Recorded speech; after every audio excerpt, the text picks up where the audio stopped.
Les ondes de Limo. Osez la curiosité pour votre bien. Anne-Sandrine Di Girolamo.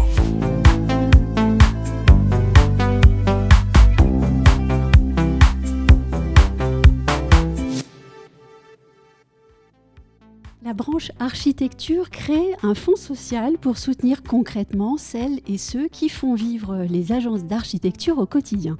Pour la première fois, la solidarité de branche se traduit par des aides directes et ciblées envers les aidants, les parents en besoin, les salariés en difficulté psychologique ou alors victimes de violences. Mais que dit la création de ce fonds sur l'évolution du métier d'architecte et l'évolution des agences d'architecture ? Et en quoi la création de ce fonds peut-elle renforcer l'attractivité d'une profession qui est en pleine mutation ? Eh bien, c'est tout de suite avec Nikhil Kalas, qui est architecte, cofondateur de l'agence Sphère et coprésident de la branche d'architecture. Bonjour Nikhil Kalas. Bonjour Anne-Sandrine. On va commencer tout simplement par rappeler à ceux qui nous regardent ou qui nous écoutent ce que représente la branche architecture. Alors la branche architecture, c'est assez simple, elle fait partie des 300 branches professionnelles qui existent en France et en fait elle comprend toutes les entreprises d'architecture, c'est-à-dire qui ont le code NAF 7111Z et qui donc appliquent la convention collective des entreprises d'architecture. C'est à noter que depuis 2017 et l'extension de la branche, elle comprend aussi les maîtres d'œuvre, les architectes d'intérieur, les urbanistes et les paysagistes. Ça fait combien de professionnels ça ? C'est quand même une branche assez importante. Oui, alors ça fait environ 10 500 entreprises employeuses, beaucoup plus d'entreprises qui n'emploient pas, et environ 46 000 salariés. Oui, et donc tout de suite, on voit l'intérêt de la création du fonds social. Mais ça, on va reparler tout de suite dans quelques instants. Quelles sont vos missions à vous au sein de la branche ? Alors, à la branche, moi je suis engagé à la branche depuis 5 ans environ et actuellement je suis coprésident et trésorier de la branche architecture. Et pourquoi est-ce que vous vous êtes engagé ? Je me suis engagé d'abord dans le syndicat de l'architecture, qui est grâce à ce syndicat que j'entre dans la branche architecture. Pour plusieurs raisons, la question de la solidarité entre architectes, je pense que c'était une question essentielle, la difficulté de l'insertion dans le monde professionnel et le besoin de faire changer les choses. Ah, alors justement, on va en venir au sujet qui a suscité l'enregistrement de ce podcast. C'est la création par la branche architecture d'un fonds social. Est-ce que vous pourriez nous dire ce qui a conduit à la création de ce fonds ? Oui, bien sûr. Alors, déjà, pour le situer, il y a à peu près 3 grandes dates qu'on peut imaginer pour ce fonds. La première, c'est 2015. C'est le moment où on commence à discuter au sein de la branche architecture, c'est-à-dire qu'elle réunit les partenaires sociaux côté salariés et côté employeurs. C'est là qu'on commence à discuter de créer ce fonds social pour essayer de soutenir les salariés de la branche. Ensuite, donc il y a un accord qui est signé en 2015. Ensuite, avec les délais législatifs qui sont assez longs, c'est seulement en 2020 que le législateur accepte d'étendre cet accord. Donc il le rend valide. Et puis, entre 2021 et 2024, il y a tout le travail qui est fait auprès de la branche architecture pour solliciter des partenaires. Donc dans ce cas-là, on a Malakoff Humanis qui était un premier partenaire. Et puis aussi le choix de certaines actions, des premières actions à mettre en œuvre, ce qui a pris un peu de temps. Les premières actions, elles ont été lancées en 2024. Et puis en fait, le but du fonds, c'est une question de solidarité avec les salariés de la branche architecture. C'est ça le but. En fait, un projet au long cours, il faut vraiment y croire. Tout à fait. Un projet au long cours, vous voyez déjà avec les temps législatifs qui sont très longs. Et puis la branche architecture, elle réunit des professionnels de l'architecture. C'est-à-dire qu'il y a très peu de gens qui sont là à temps plein. C'est-à-dire c'est des gens, moi je suis architecte, je suis enseignant, je fais plein de choses. Et puis on est là quelques fois par mois pour faire ces réunions et pour pouvoir avancer sur ces sujets. La création de ce fonds répondait à de nouveaux besoins, de nouvelles demandes des salariés de la branche ou pas ? Alors c'était pas tant des demandes exprimées vraiment par les salariés, mais c'était plutôt comme on se met autour de la table avec différents acteurs, on se rend compte de l'évolution de la profession et on se rendait compte qu'il y avait des sujets qui peut-être n'étaient pas traités dans la branche professionnelle des entreprises d'architecture, notamment parce que c'est une branche qui contient énormément de très petites entreprises. Et donc, c'est des sujets qui ne sont pas forcément faciles à gérer dans des entreprises de 1, 2, 3 personnes. Oui, des entreprises, des TPE, des PME. Et donc, finalement, la matière sociale n'était peut-être pas adressée au même niveau que ne pourraient le faire de grands groupes, en fait. Exactement. En fait, on voit que le législateur, il donne des obligations aux entreprises à partir de 11 salariés, à partir de 50 salariés, 100 salariés. Mais en architecture, c'est très peu le cas. Et donc, en fait, ces obligations-là, ces aménagements, la question des CSE, la question des comités d'entreprise, c'est des questions qui manquent un peu en architecture. Et donc, c'est pour ça que la branche s'est saisie de ce sujet-là. Et on reparlera tout à l'heure de la question de l'attractivité du métier. Mais on va d'abord parler un petit peu pratique. Comment est-ce que le fonds va fonctionner? Et puis surtout, quel type d'aide est-il appelé à dispenser? Oui. Alors, le fonds, c'est assez simple. En fait, si vous êtes salarié de la branche architecture, déjà, si vous n'êtes pas sûr, il faut regarder sur votre fiche de paie. Sur votre fiche de paie, ce sera marqué. C'est tout simple. Parfois, on n'y pense pas, mais il y aura marqué sous quelle convention collective vous faites. Vous faites partie. Et en fait, pour faire appel à ce fonds, le seul site à connaître, c'est le site de la branche architecture. Donc, c'est branche-architecture.fr. Et ensuite, vous pouvez faire appel à 5 aides pour l'instant, alors qui vont peut-être évoluer. Mais donc, on a une première aide qui concerne les salariés aidants. Oui. Donc, si vous avez un parent, un enfant que vous aidez, vous êtes aidant, vous avez une aide sur ce sujet-là. Il y a une aide aussi pour les parents qui ont des enfants qui peuvent être grands prématurés, être porteurs de certains handicaps. Ensuite, vous avez une aide qui est plus globale sur la parentalité, donc de soutien scolaire et d'aide à la garde d'enfants. Et puis ensuite, il y a 2 autres aides qui sont un peu plus globales. La première aide, c'est le soutien psychologique, qui est très important et qui vient en plus de l'obligation qui a été créée par le législateur il y a 3 ans, me semble-t-il.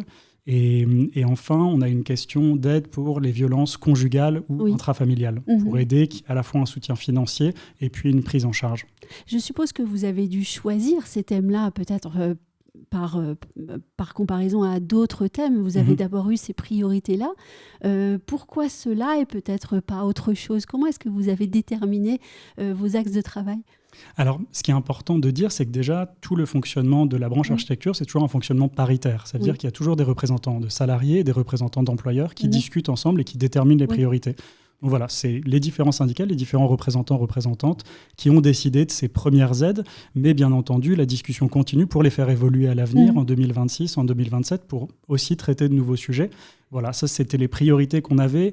La question des proches aidants, pour nous, c'était une question très importante. Et on comprend bien aussi, on avait des remontées de salariés qui nous disaient les difficultés de garde, les difficultés liées au soutien scolaire.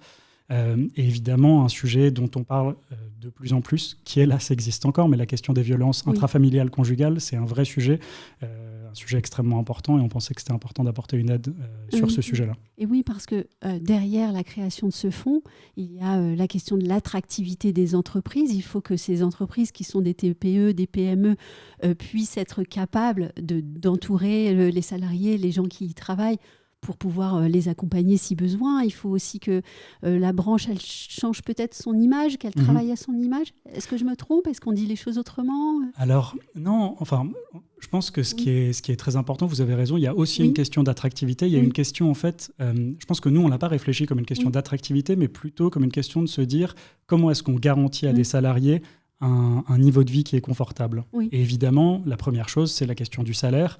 Donc, dans la branche architecture, le salaire moyen, c'est 2 900 € brut par mois. On pourrait faire mieux, et ça, c'est sûr, c'est une chose qui s'améliore chaque année. Mais ce complément, il était très important parce qu'on voyait bien que dans d'autres branches, avec des grandes entreprises, en fait, il y a des gens qui ont des avantages qui sont plus rares en architecture. Et c'est pour ça que la branche a choisi ces sujets-là et choisi de créer ce fonds social, c'est vraiment pour répondre à ces enjeux-là et pour aider les salariés à avoir une meilleure qualité de vie au global.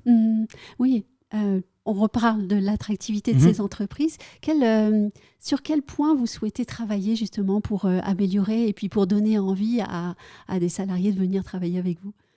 Je pense qu'il y a beaucoup de points. En tout cas, chaque année, on discute évidemment de l'augmentation de la valeur du pain pour permettre d'augmenter les salaires minimums. Ça, c'est une question importante. Et puis, on travaille sur plusieurs accords. On travaille en ce moment sur un sujet qui concerne une campagne de prévention des violences sexistes et sexuelles qui sont très importantes dans la branche architecture, comme partout, hélas. Dans toutes les entreprises. Et donc voilà, là, on est en train de regarder ce sujet-là avec une campagne qu'on va lancer normalement courant de l'année 2026. Donc ça, c'est un grand sujet. Et puis après, on a des sujets d'égalité et d'équité un peu plus global qu'on est en train de discuter à la branche aussi. J'ai envie de poser la question suivante au chef d'entreprise que vous êtes, en fait. Avec la création de ce fonds dont vous aurez entendu parler, si on met de côté vos fonctions, comment est-ce que vous recevriez ce type d'informations en tant que chef d'entreprise? Je pense que déjà, je je pense que je serais surpris de savoir que la branche architecture existe, parce qu'on voit bien qu'on a un sujet de visibilité qui est important. Et en tout cas, je serais heureux de me dire que les cotisations qui sont prélevées sur les contrats de santé-prévoyance servent à quelque chose qui est extrêmement pratique, qui me permet à moi d'offrir des choses à mes salariés. Et ça, c'est extrêmement concret comme aide quotidienne. Et on sait que le métier d'architecte et le métier de paysagiste, d'urbaniste, ce n'est pas des métiers qui sont évidents. C'est des très beaux métiers, que moi, évidemment, j'aime énormément, mais qui ne sont pas évidents tous les jours. Je pense que de réussir à apporter cette aide-là aux salariés qui en ont besoin, c'est une chose essentielle et qui doit encore être développée. Oui, peut-être que d'un côté, vous avez un métier créatif, quand même, créatif, même s'il y a beaucoup de technicité aussi. Et de l'autre côté, on vous demande d'être chef d'entreprise, ce qui n'est pas non plus enseigné à l'école d'architecture. Trop peu, de plus en plus. De plus en plus grâce à la HMONP qui se développe, mais c'est vrai que c'est trop peu enseigné. Et c'est vrai que la réalité d'être chef d'entreprise, c'est une autre réalité que celle d'être architecte. Et donc, on applaudit les initiatives de la branche architecture. Oui, c'est ça. Moi, dans le communiqué, j'ai été sensible à une formule que j'ai trouvée très belle, puisqu'on parle d'une branche qui affirme que soutenir ceux qui bâtissent, c'est aussi prendre soin de celles et ceux qui y travaillent. C'était vraiment une jolie formule.